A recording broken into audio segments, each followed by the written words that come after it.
Hi everyone, it's Monday the 5th of June, and that means it's time to take a look at what moved the markets last week.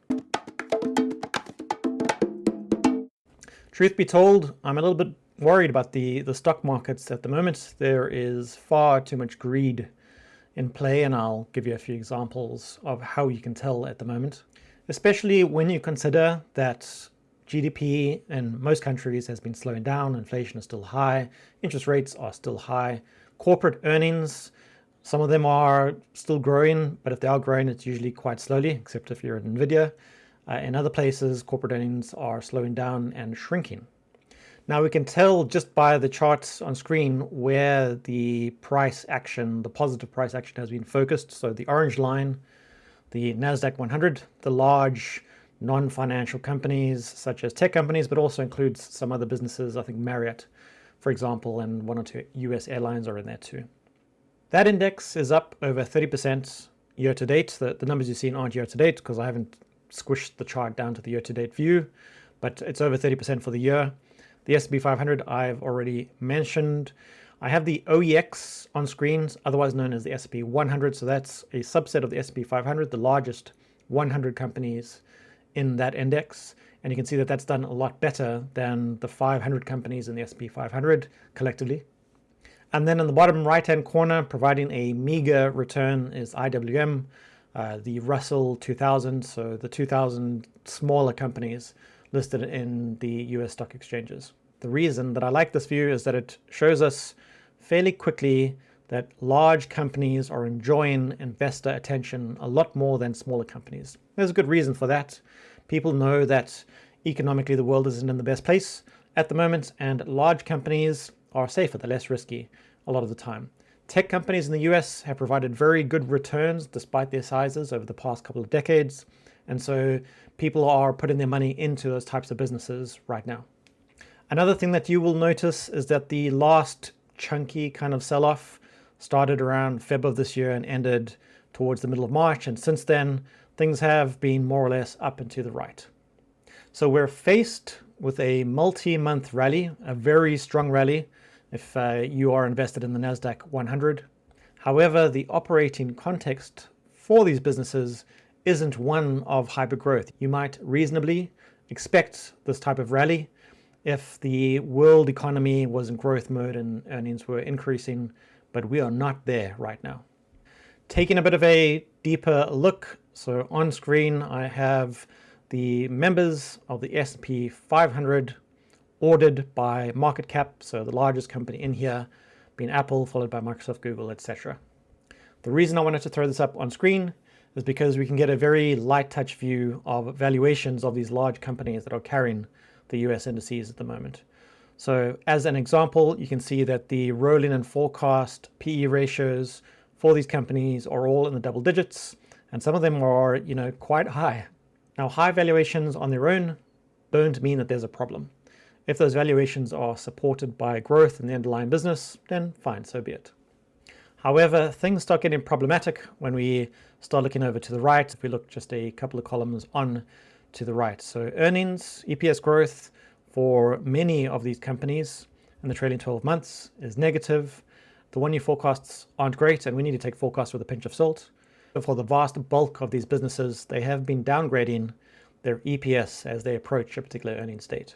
And so the stock market is a place where people invest based on the potential for future growth in these companies, and the near-term prospects for these companies, that near-term being 1, maybe 2 years out, isn't so good, particularly given the price that you need to pay for the stocks of those companies right now.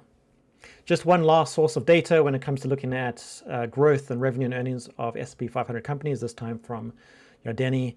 You can see that revenue growth has been slowing significantly through the past few quarters, and earnings growth is now negative.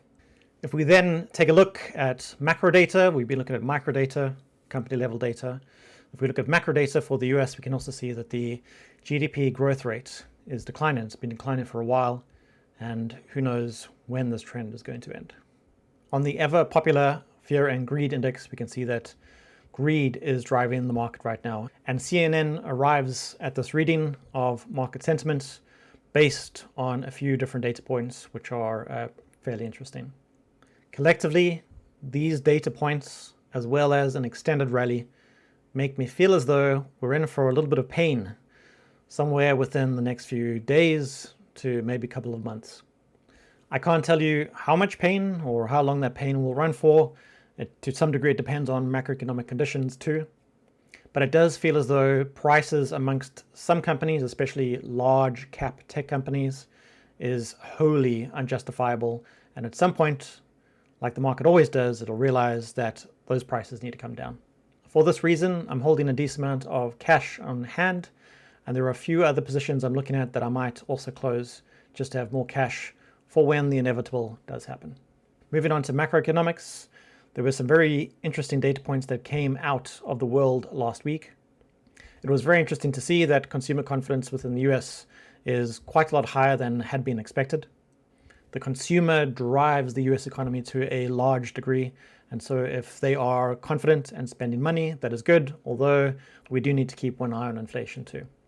One area of the US economy that people were watching quite closely last week was jobs data, employment, unemployment data.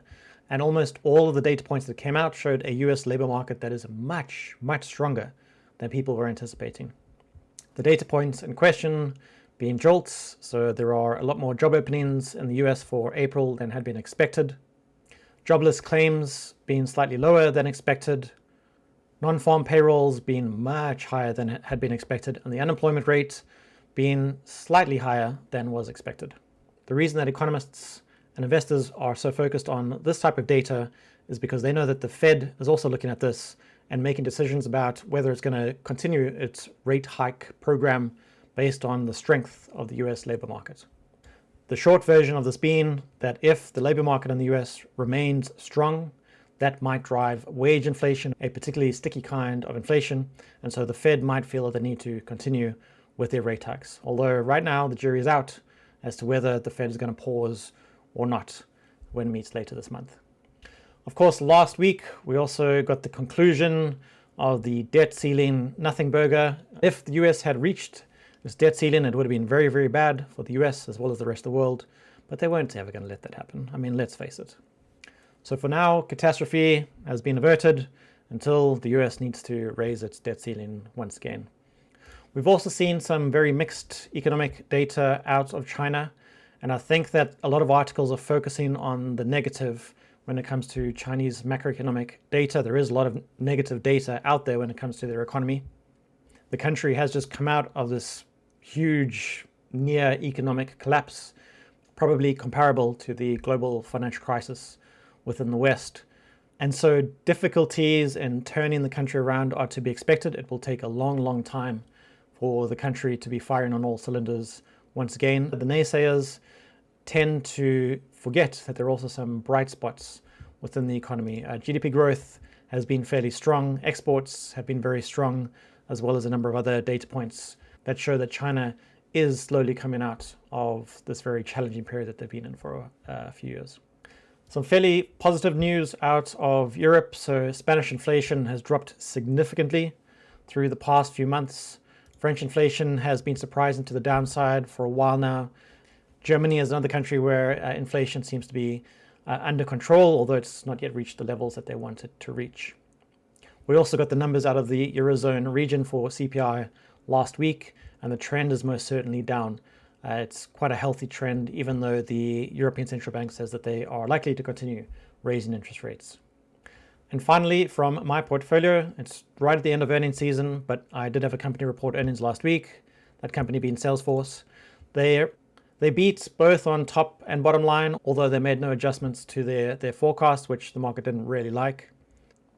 However, it looks as though the activist investors that have been pushing for a renewed focus on profitability have been getting what they wanted. So I will continue to hold my position in Salesforce and might also increase that through the coming months. All right, so what about this week? Earnings season is just about over. No companies in my portfolio are reporting. You can see on screen that there is some data, that macro data that will be hitting the markets. However, it is quite a light week in terms of data.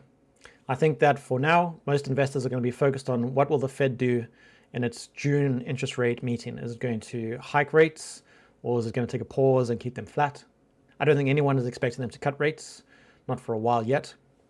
But given that we've got very little data to lean on this week to determine what the Fed might do, I think that it'll be purely speculation.